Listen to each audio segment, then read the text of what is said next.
The way you vote on this, you're going to see multiple choice questions, and you only can choose one answer, of course.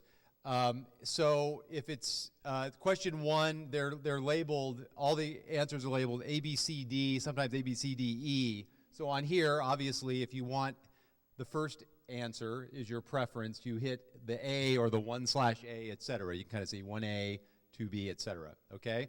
So the first couple questions are just to warm up. So there are no wrong answers. So let's go to question number 1.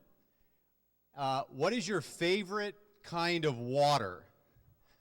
Fresh water, salt water, Carbon River glacial milk, which you can buy on the market, you know, or beer. Okay, so polling is open. See the upper right-hand corner? So far, 24 of you have responded. And why don't we start the timer now? And this is the 10-second timer. So if you haven't voted yet, or you want to change your vote again, if you hit B and you really meant to hit Carbon River glacial milk number 3, I guess they are 1, 2, 3. Sorry about that, not ABC. So now we're going to see the results of this group. We're going to go to the results, which are, we're going to get a bar graph here. Susan, you want to? Let's see what the preference of this particular group is.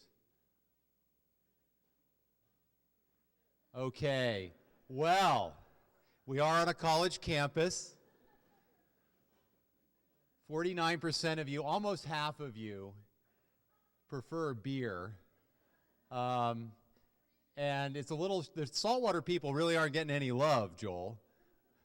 They're not getting any love. All right, so you kind of get the drift here.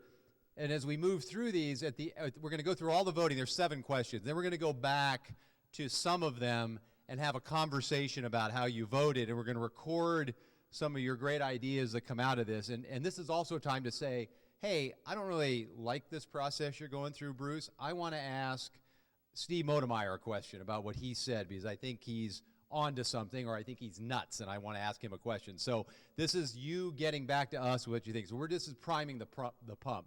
Okay, the second question is also about who you are. So go to question number 2.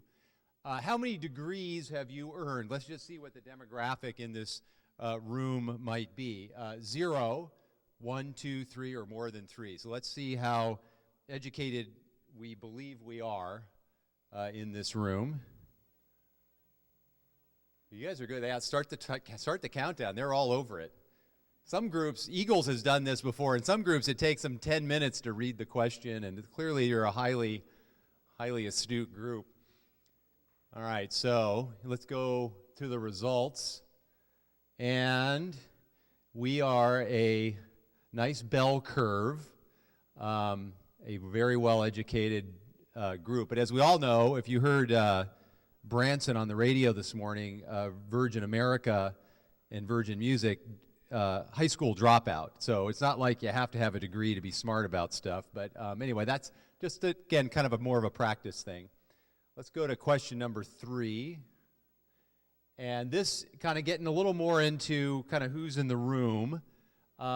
Which of these best describes your employer? Private business, 2 or 4-year university or college, county, city, port, or other municipality, et cetera, et cetera. You can see those. And other, if you just say, I'm not in a silo, Steve Modemeyer. I am not in a silo. So more people voted this time. We had 1 extra voter. Interesting. All right, let's go ahead and start the clock. I think 43, 44 is our group here. The next question we get to the meat here. So let's see where people work. What do you have there, Tim? Okay. Interesting. Private business. So John Conkle, there are a lot of consultants here that want you to hire them to make Simpson even more profitable. So 20% and 20% on 2-year or 4-year university colleges, and then municipalities, same, state or federal. Is anybody here from the state? Is there a state? Of course, Karen, I'm sorry, you were introduced earlier. My apologies. And Eagles, of course, yes. So there you guys are, right there. All right, so the next question, let's go to the next one, and there's a little more verbiage on this.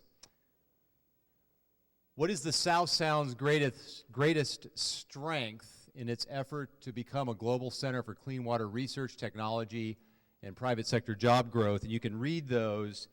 And this is hard because, as somebody said yesterday when we were practicing, well, it's all of the above. Well, it's not. You got to show what do you believe is really, of those, our greatest strength? And if we're missing something, and we can talk about this later, if we get some others on there, we want to know what those are. What might you say? So go ahead and vote. We won't start the clock yet because this takes a little more time.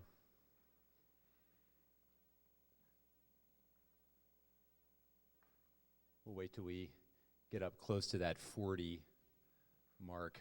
Can you guys read that in the back? Bill, can you read this? Okay. All right, 34, we're still... Okay, let's put the clock on them. Let's force their hand. There's still 6 people that haven't voted yet. It's November 7th or whatever, you know. It's almost midnight. You got to get that in the mail. All right, polling is closed. Let's see what we... Oh, interesting. Very interesting. So I think we're going to end up talking about 3 a little bit when we come back. The cadre of innovative private sector firms. Okay, so kind of we're going to come back to this and talk about it a little bit. So let's go to the next one. Guess what? It is what you think it might be. What is the South Sound's greatest weakness in this case? Different answers to choose from in its effort to become a global center of clean water research, etc. Lack of scale, we're feisty but small.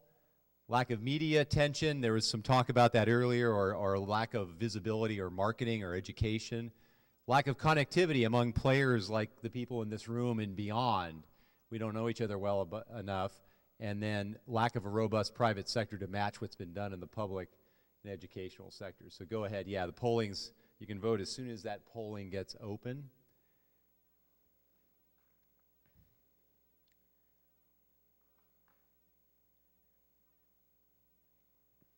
So we can start the clock, I think, Tim. We're up in the high 30s here.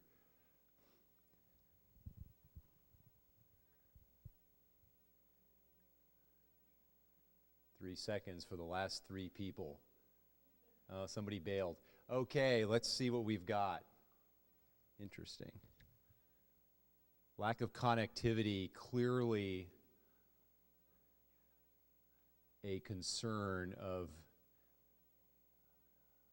you don't win the popular vote, but you just won the Electoral College with that. So we'll come back and talk about that. Go ahead, Tim. Next question. What's our greatest opportunity, vis-a-vis the same question, for growth in clean water research, technology, and private sector jobs? Do we need more private and public investment in the work of UW-Tacoma and WSU Puyallup? Do we need to build the second Center for Urban Waters on the property that's across the road a little bit from, it could be anywhere, I suppose, but I think many people are talking about it being nearby the current urban waters. Leverage our current researchers, culture, and physical assets to attract additional talent and companies, or repurpose underutilized property into mixed-use office, commercial. Do we lack capacity or space to put the folks that are trying to grow here, whether they're here now or looking to come into the market? So, yeah, polling's open, and pick your preference or what you think is the greatest opportunity. You can start the clock probably.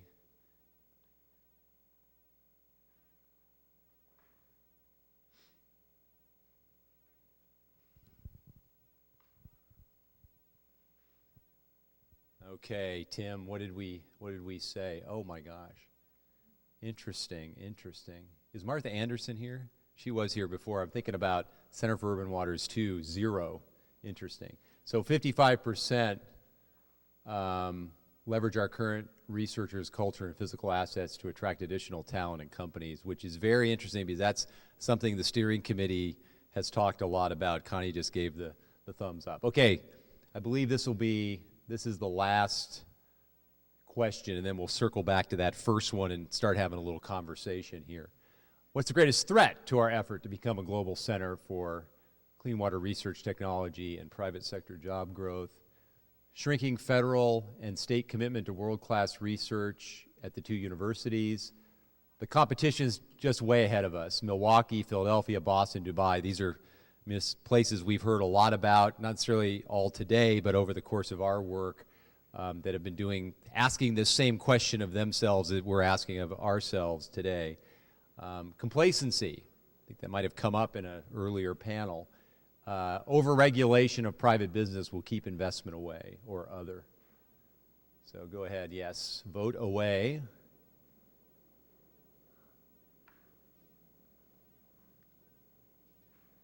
Go ahead and counter down, Tim.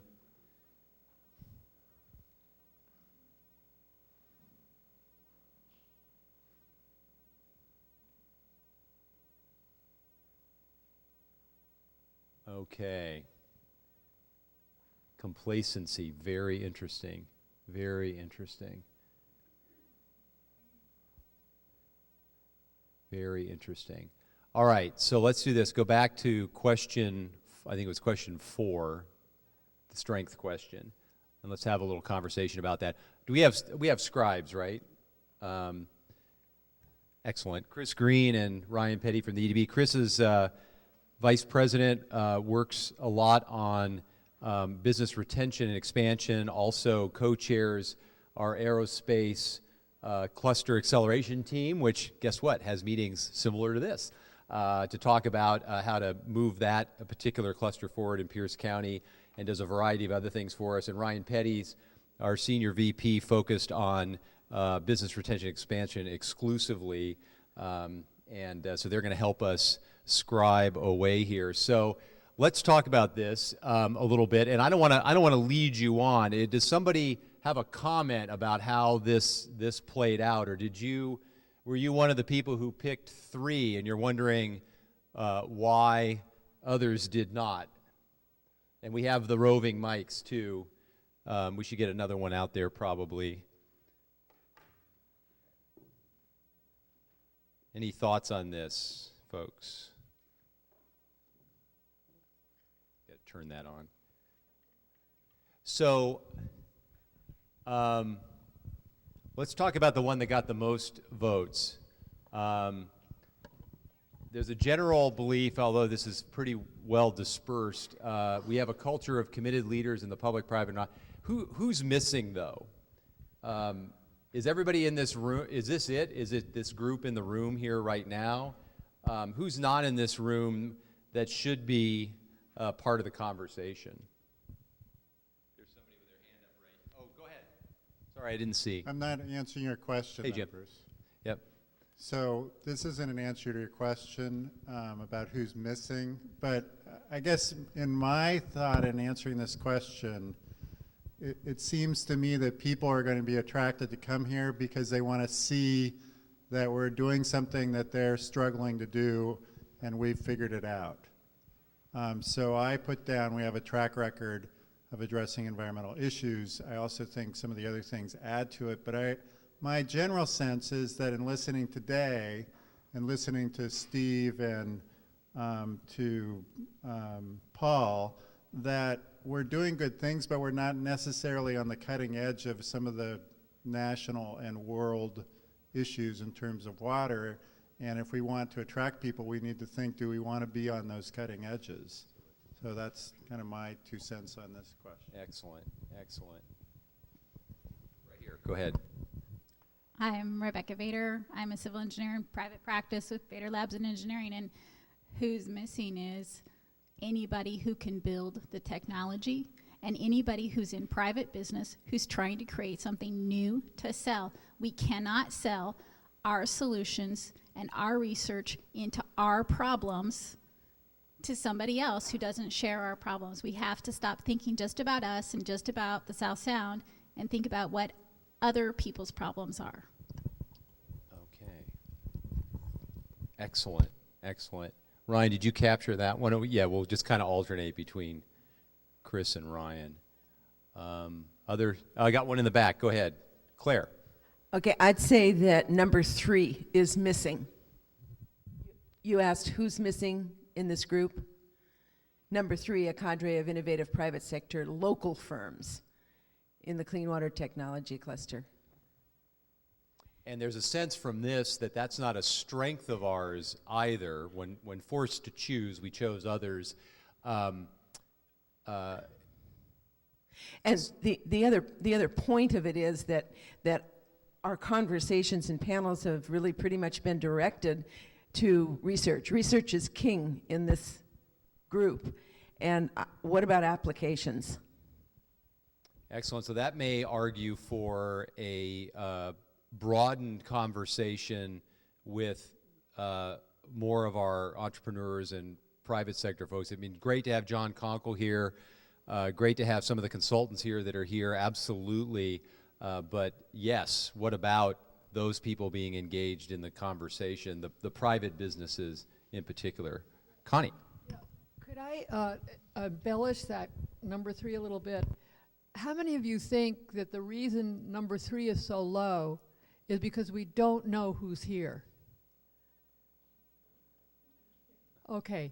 That I think that plays into a lot of what we're trying to do here today, is to discover who's here and so that everybody knows who is here, not only in what you do, but in what everybody else is doing. And I hark back to John Conkle's comments about collaborative, that came up several times, about collaboration and all of that. That's what we're seeking to do so that we can identify the package that we have to sell. So I think that 3 being so small is because we don't know who's here. So I'm going to get specific about that. Who's not here? Go ahead. First you, and then I'll ask my question. Well, this kind of gets to your question. My name's Sarah Kutnick. I work for Contech Engineered Solutions. We're a company that develops technologies to help with clean water and other things. Sorry. What I was going to say was I came to the Northwest from Minnesota. Minnesota has different water needs than the Northwest. I came from an environmental engineering background. And now I work for Contech because we used Contech's products as an engineer.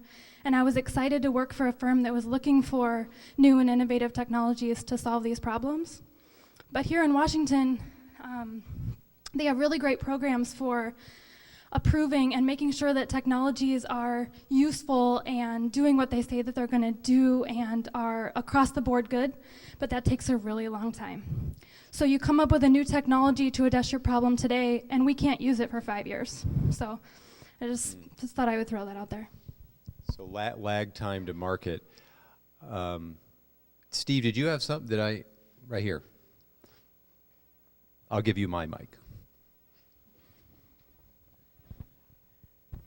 I'm Ruth Ann Michaels. I teach biology and chemistry at Tacoma Community College, but I've been a long-time Tacoma person, and I was on the original Environmental Commission when it was created, and I've been long connected to environmental issues, particularly water in the city. So I'm also very involved in the theater and music and youth symphony community. So I'm not in a silo. I've never figured out what silo I'm supposed to be in. But anyway, the one thing that with regard to who's not here, and I don't know, I'm looking around the room, the medical community and the health business, which is huge in our city, multi-care in particular. I think just a little over a year ago, we were in this room talking about sustainability issues, and the Green Health Initiative is one that the multi-care is embracing in a big way, and it seems like that's a water issue. And so if we're looking for who do we want to be in the partnership, I hope that we're aggressively informing the medical community leaders in this city, and then also the recreational folks, which of course are very supportive of a clean water economy. So if we're trying to figure out how to form the best club we can when we're trying to move these really innovative ideas forward, I'd hope that those groups are here. Go ahead. Yeah, I have a couple things. One, who isn't here? I think you probably need to keep I might be the only regulator in the room here that keeps people from doing what they want to do as fast as they want to do it. But I think the open communication with the regulating community really needs to happen, so that, you know, if you're trying to do some innovation, you get to the point where you want to implement it, the regulator goes, well, I've never heard of that, and now you're set back a year or whatever. So to keep that communication channel open.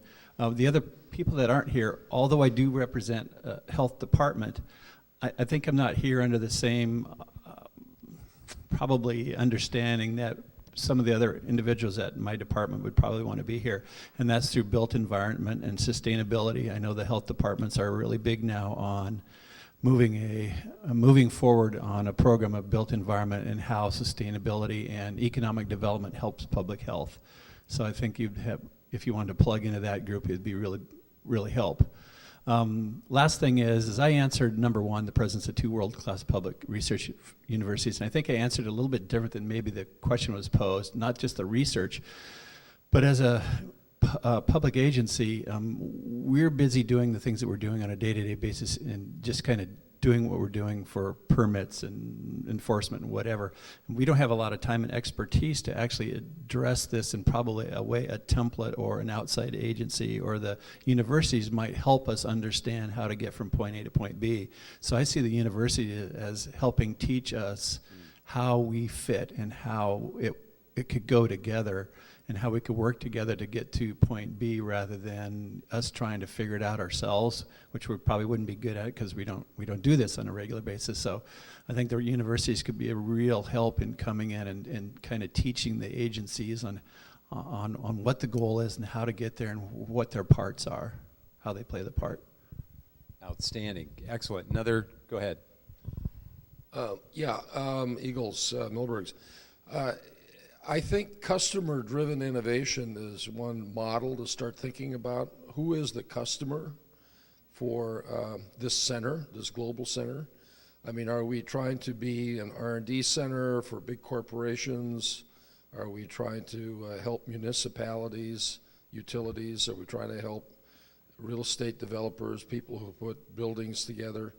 I think an important part of the mix of the people that ought to be here is who ultimately will be the end customer of the product, the service, or the technology that's developed here.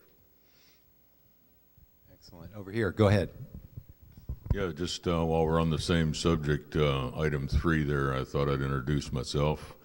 My name's Herb Pierce, and one of the problems that I run into, we manufacture rather innovative technologies for removing oil from water. Many miles of it were used down in the Gulf of Mexico during the oil spill down there. I sell a lot of the product to the major utilities, National Grid in New York, Southern California Edison, but I sell very little in the state of Washington. Haven't figured out why. I sell overseas in Korea. They use a good bit of the product. I sell in Australia. What I've run into is the main problem, and this, you know, if this could ever be corrected, to use the most effective product as to the least expensive product. That might be a big draw for business here. So, Excellent. We want to make sure we keep track of you, because let's try to help change that dynamic, in addition to the broader question, which is great. Have these been handed out? Oh, yes, I see.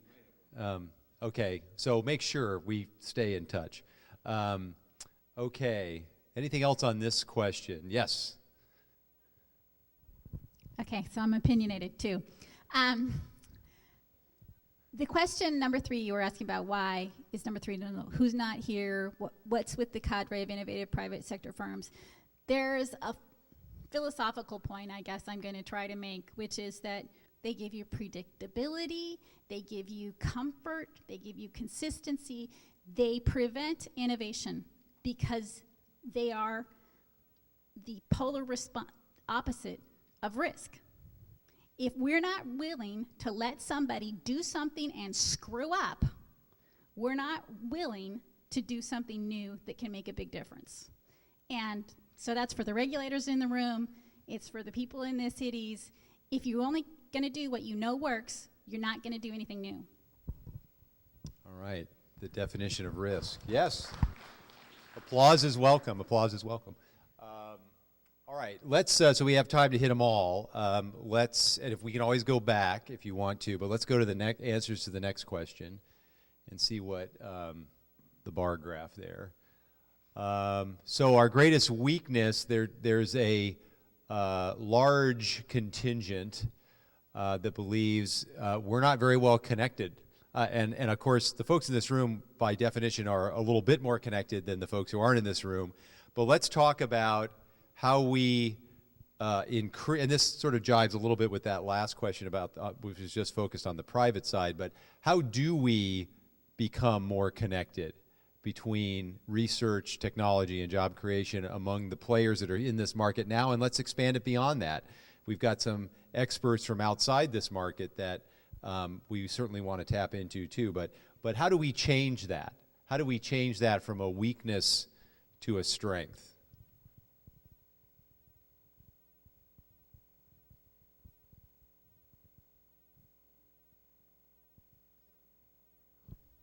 Right behind you.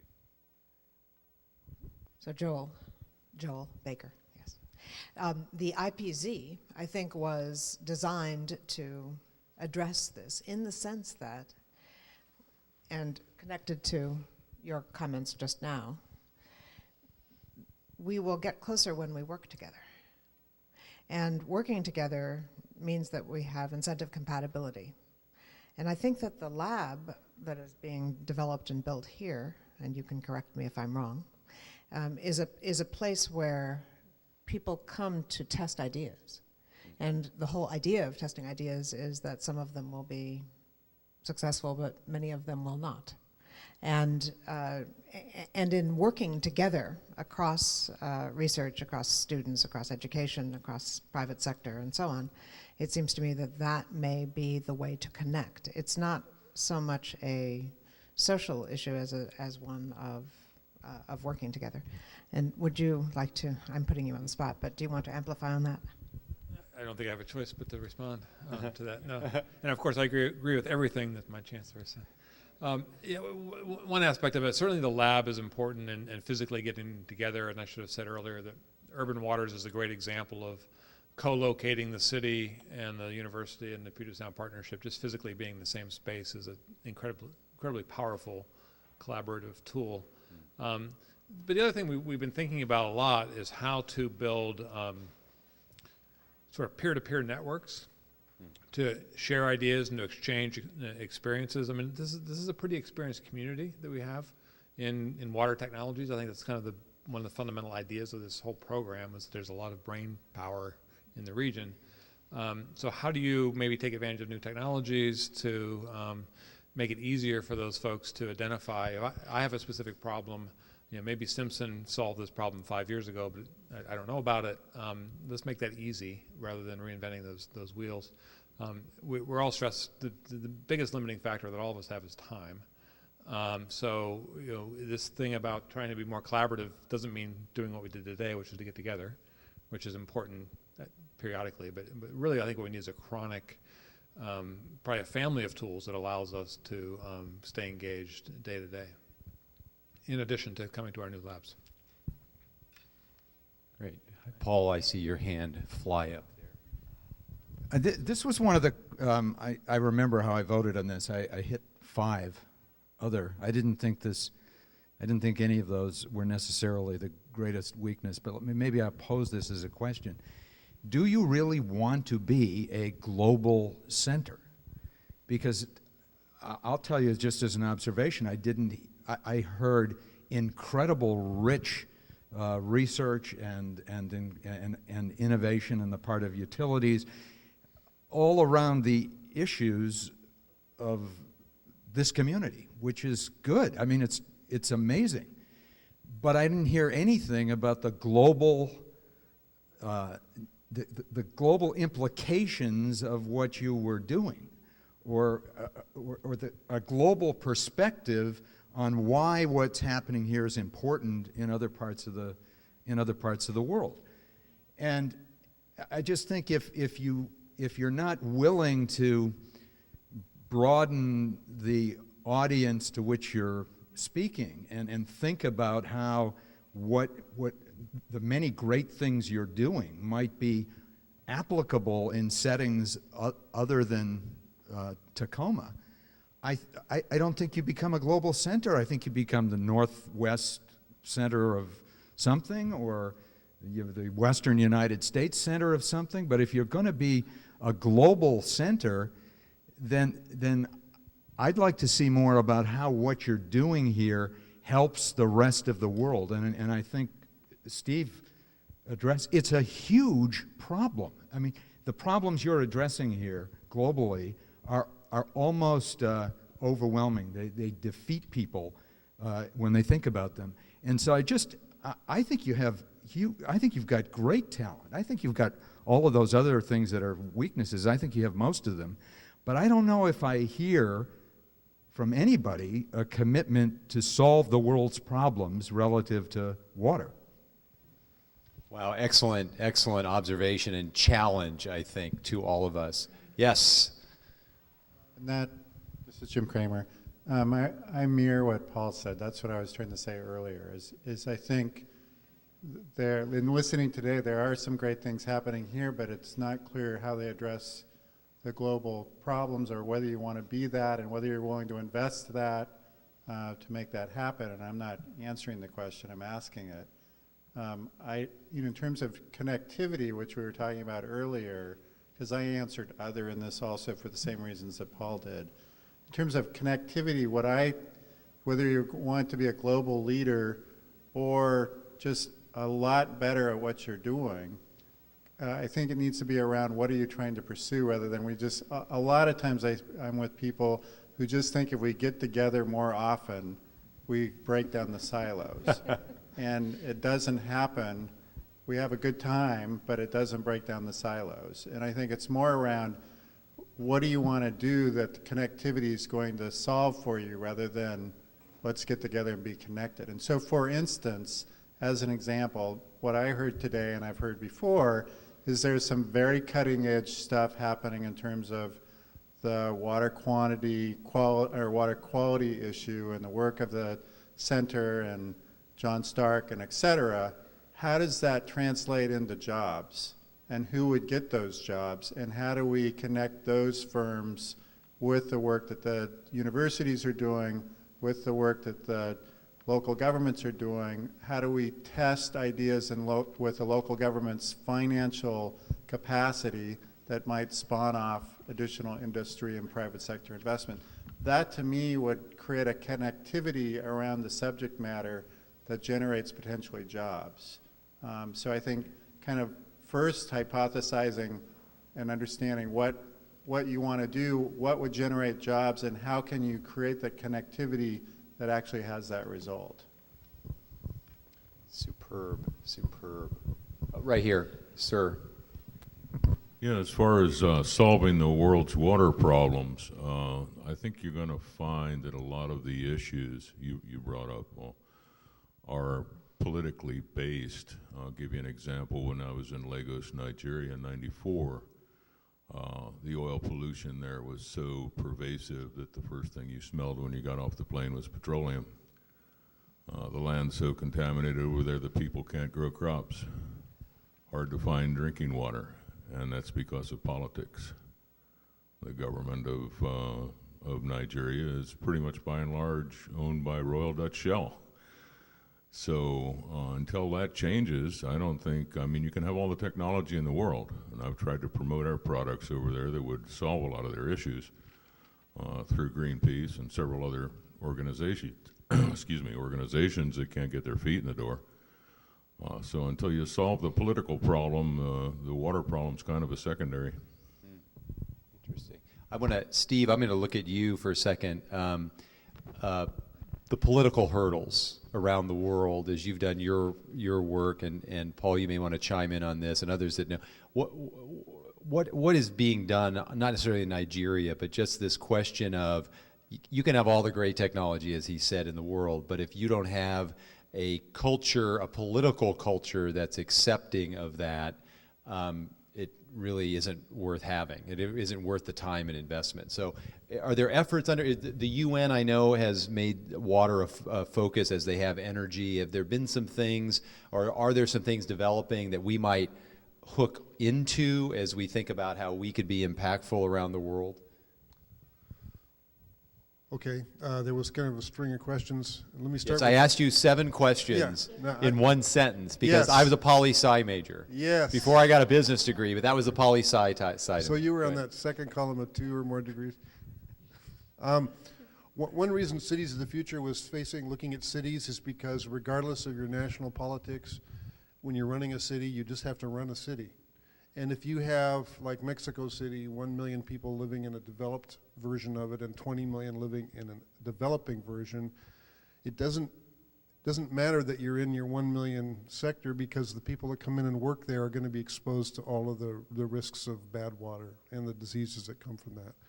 So one of the beauties of cities as a kind of an organic manifestation of humanity is that if you're going to run it, you've got to figure out how to make it work. And so the politics tend to, they definitely are influential, and I would say graft is also hugely ineffectual. Hugely constrains the ability of people to get good solutions.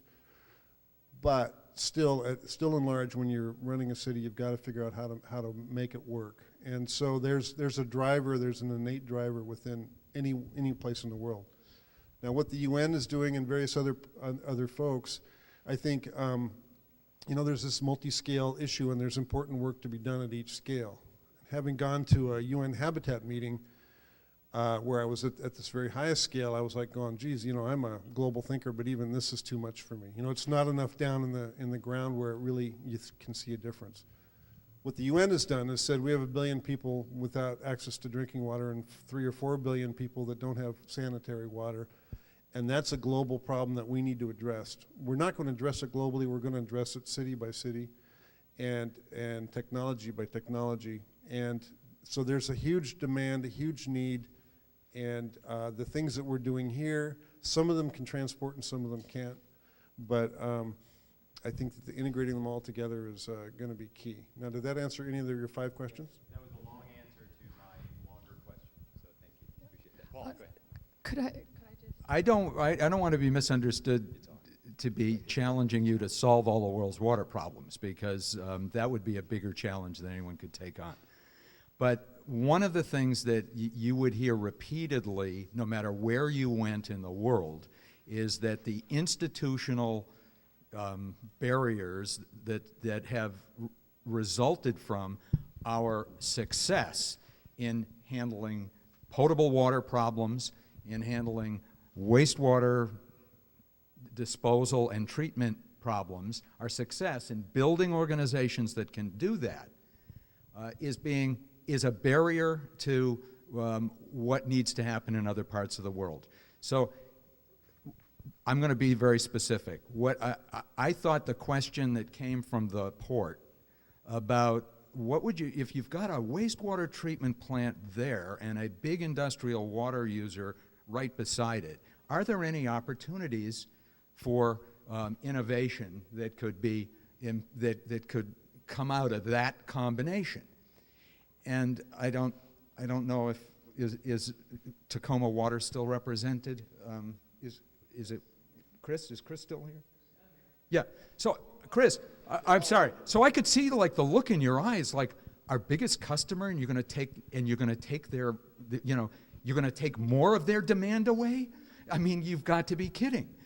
But what I would say is that if this is going to be a living lab for exploring ways of breaking down those barriers, can work on figuring out a way that the water utility doesn't suffer when you try to do something efficient in terms of maybe utilizing some wastewater, and you could probably get someone to finance it if it's a demonstration project, but you want this to be the place where people come to see how you do it right, where you've got the same challenges that everyone else has, but you've got more brain power, you've got more energy, you've got more innovation than anyone else has, and you're doing these things. You're not just talking about them, you're making them happen, and you figure out, it needs to be Chris, you should not suffer by an innovation that might allow for some really interesting technological advances that could be a model for other places in the world. If that can't happen here, I just think this won't achieve your aspirations, because your aspirations are very, very high. And if my feeling about where we stand in the rest of, versus the rest of the world, if we can't figure this out, no one in the world can. We have to figure out how to do this better. We have to figure out how to get past these institutional boundaries and the utility boundaries so that we can do this better. What I see in the rest of the world is that they seem to be bound and determined to go through every step in the evolution of our systems. We are going to make every mistake that you've made, and then when we get to that point where we've made the mistakes that you're fixing now, we'll fix them then. Could we not leapfrog ahead? You know, do we have to see the developing world go through everything we went through? Now, when it comes to telecommunications, there are examples of leapfrogging whole generations of land-based utilities that just aren't needed. Okay, water's different. I get that. But there are some things that could be done, and we don't have time to talk about them, but you need to be developing them here so other people can come from the rest of the world and see that they don't have to do it the old way. They can do it the Tacoma way.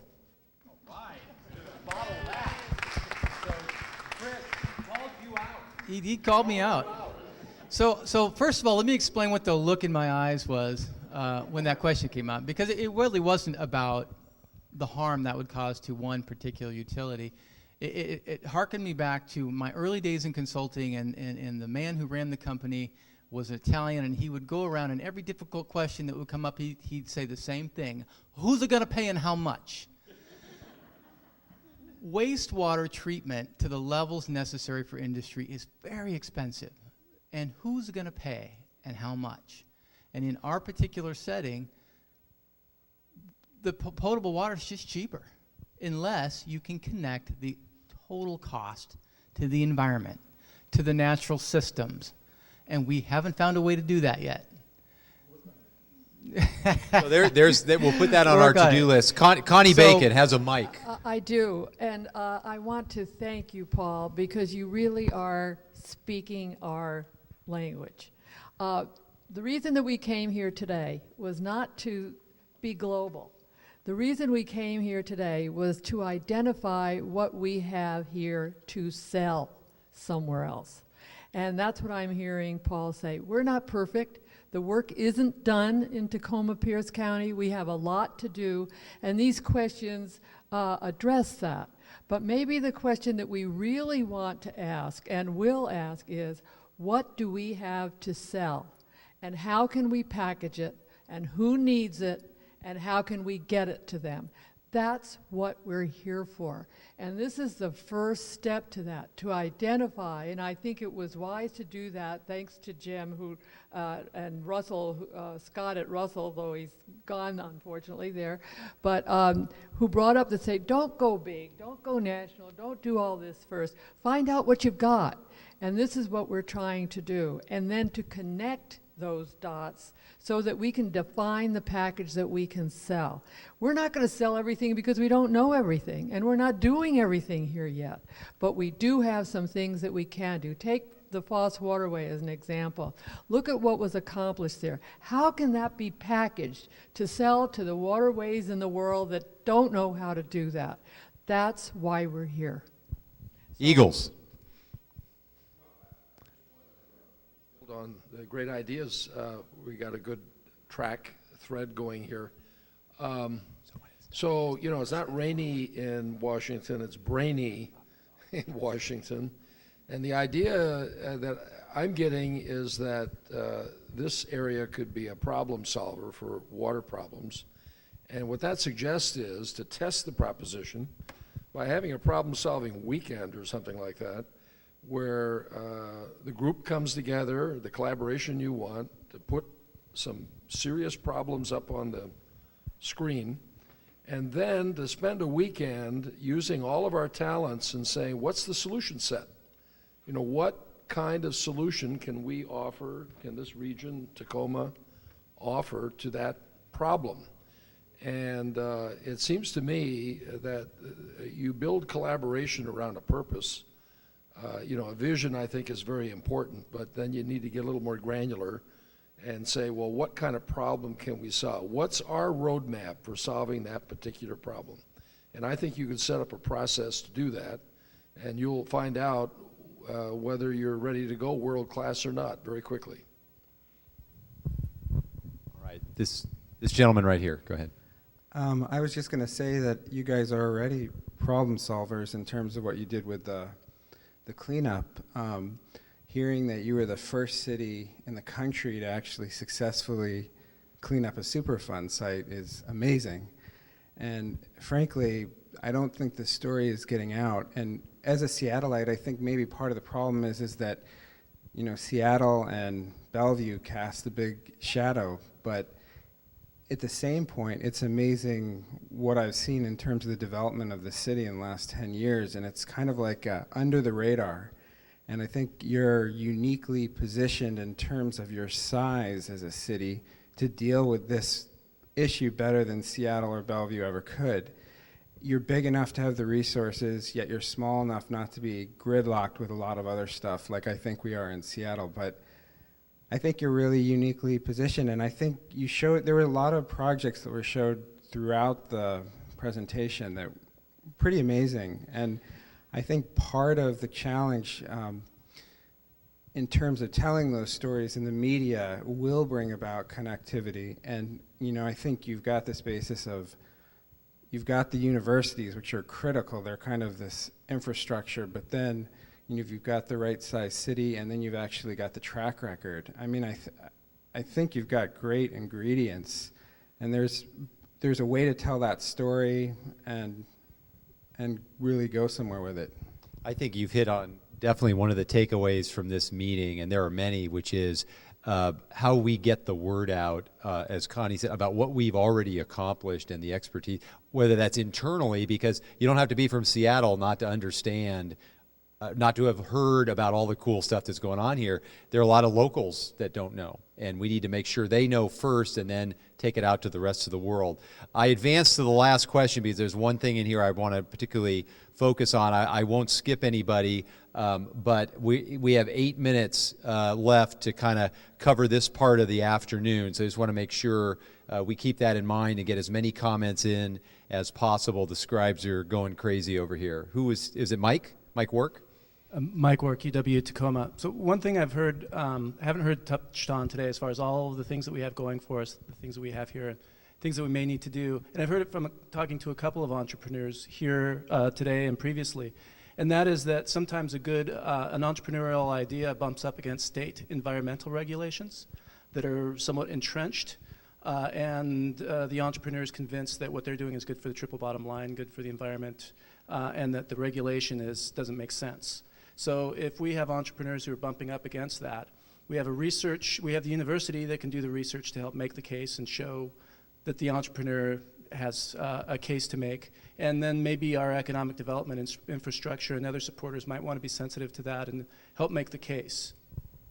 Excellent. And I think our sole regulator left, or we would have put that question. Well, good. He ran out of the room after his comment. No, he was great. He was great. Sir, yes. Yeah, it's unfortunate that Chris left because I just kind of came up with a way to move things forward. The key to any business and getting it out there is advertising. He's developed a product from the water, from the river that's refiltered. Why not sell Tacoma bottled water?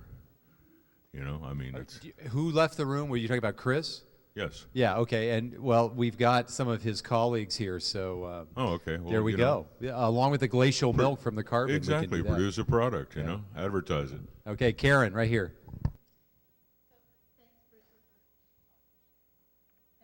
It's been a great meeting today to try and bring some of the things we've heard together. I mean, when we talked about the silos, and I thought, you know, Claire's suggestion on the wastewater treatment plant and the connection to the industry and the tide flats, I told her I have a study on my old desk in Tacoma that talks about exactly how we're going to do that.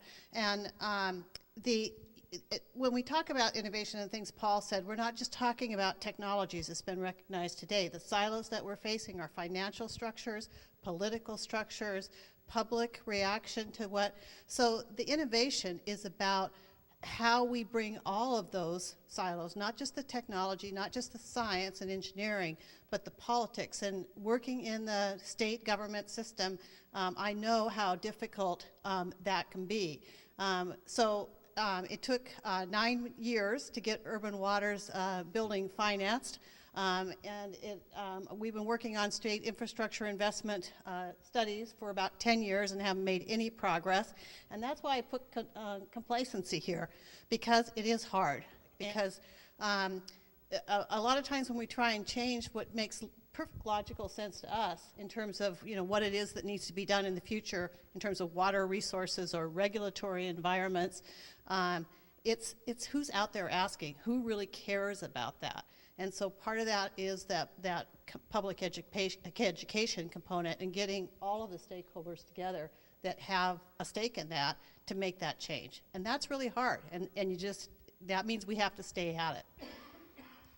Well put, and I'm glad you hit on that, Karen. Thank you. This is why I pulled up this slide in our last 5 minutes here to talk about this complacency question. We've kind of touched on it. You just articulated it beautifully as identified, gotcha, as the major threat among this group that's been identified. And think about that. That's an internal threat. Complacency is a personal thing. It's not something from outside being imposed on us. It's something, and I'm not accusing us in this room. I'm thinking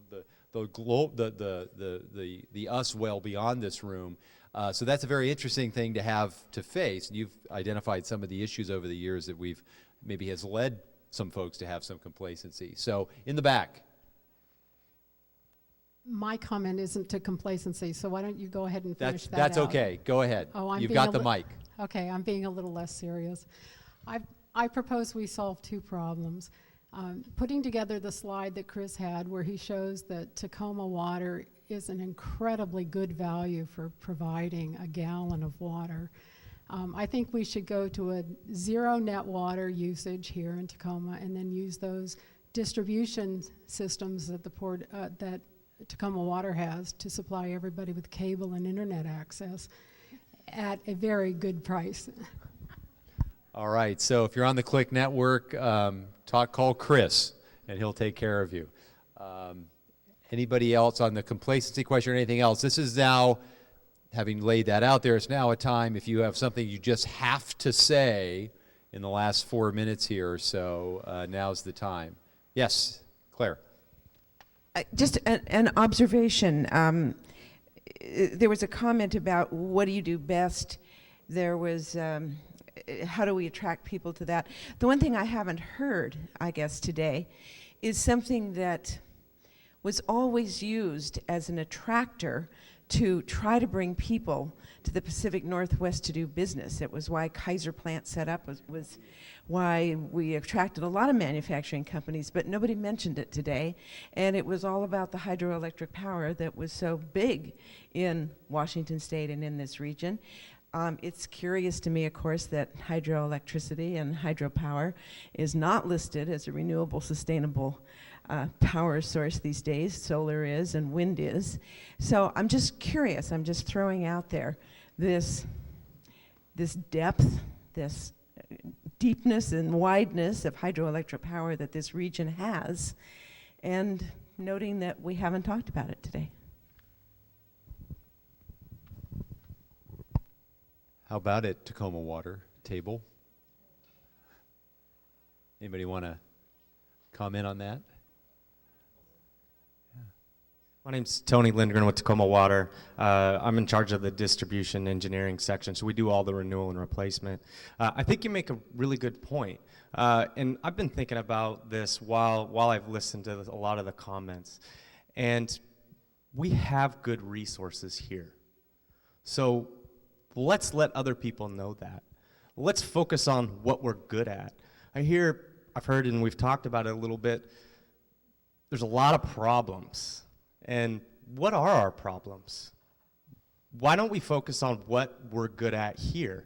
I mean, if we're going to bring in just to give you an example, are we going to bring in a manufacturing company? Are we going to spend money on research to develop a in-home filter for your faucet? I mean, no, we're not. We have wonderful water here. So let's do what Chris said, and let's focus on our value proposition for the resources that we have here. We talk about the different manufacturing companies, right? John Conkle talked about it. Part of what I wrote down is he said he wants sustainable manufacturing resources. He wants technology built around that. Let's keep the businesses here. It's an EDB, it's in the mission statement, I believe, and it's retainage of the businesses that we have here. We worked on a project with other city folks to bring in Carlisle, Project Pacific. One of the things that they said when they came in here is, you know what, once you have us, we bring in other businesses. They sold us on them before they even decided to move here. Why don't we do that as a community? All right. Thank you very much. That was a good, powerful closing statement. Connie Bacon, where are you? You are coming forward. We're at the magical 3:30 moment. Connie's going to make a few remarks, and then I'm going to kind of do the last, here's how you get to the Center for Urban Waters, in case you're wondering. The wine is ready. Don't go away. First of all, most of all, I want to thank you all for coming and staying and contributing so much as you all did today. It was really, really great, because this is why we had this today, to hear from you and get your comments on where we are in the baby steps that we have so far taken on this vision that we have, and it is a global vision. Okay, so where do we go from here? We have Water Partners of Tacoma. We will meet, and the steering committee for this conference will meet, and we will debrief, and we will look at what you told us. We will also be back to you with, Bruce, may I say this? This is giving work to Bruce. We will also be back to you with a summary of what we heard today, and some of the statements that jump out to us in terms of following up. But I just want to note that the Port of Tacoma just recently finished a strategic plan. The difference in that strategic plan from any I have ever participated in before was at the end we had 10 goals to accomplish in 10 years. And this is what we're going to do, and it's clearly stated, by the way, it's in the brochure that you have there. I hope when we get together again, our Waterworks, what are we? Water Partners of Tacoma. I hope when we get together again, we will look to 2 or 3 things that we can accomplish in the next 3 years, and we will be next 5 years, and we will be establishing that from what you told us, identifying what our resources are that we can package and sell. That's what we're about. So more to come. And we may along the line decide or want to ask some of you to have small forums in your places and bring the people together that you know, and then we can connect them to the people that don't know you and that you don't know. So at the end of all this, at the very least, we're going to have some connectivity in this community in terms of understanding who's here and what you do and how it all fits into the picture. The big vision picture is to identify how all that can be packaged and sold, and that's what we are about. So thank you so much. It was really, really a pleasure to be here for us today and to have our 3rd goal accomplished. Now we have no more goals on the table, so we have to create some new ones, and we will. Thank you so much. Give yourselves a round of applause.